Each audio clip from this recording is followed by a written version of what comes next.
In 2020, media outlets weren't able to declare the winner for 4 days after the election.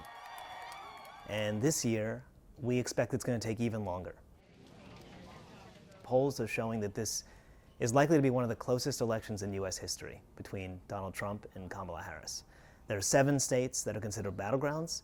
Every single one of those states is essentially tied, according to the polls, with very small margins in one direction or the other.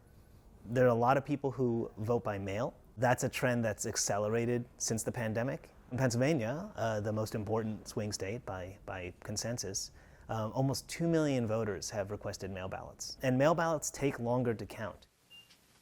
In a couple of the swing states, particularly Pennsylvania and Wisconsin, state law doesn't allow election officials to touch those votes until Election Day. That's when they start checking the envelopes to make sure that they've been properly sealed, checking signatures to make sure that they match what's on file, making sure that the voter's name matches registration. And only after they've done all of those things, all of which takes time, can they then finally tabulate those ballots and add them to the count.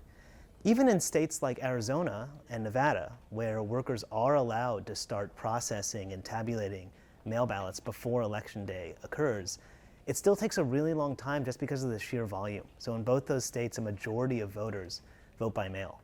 So because of a host of reasons, the historic closeness of the election, the number of mail ballots that voters are using to cast their votes, and the different procedures that these various battleground states use to tabulate those votes after Election Day, all of those are going to contribute to what's going to be a long time before we can actually say who won this election.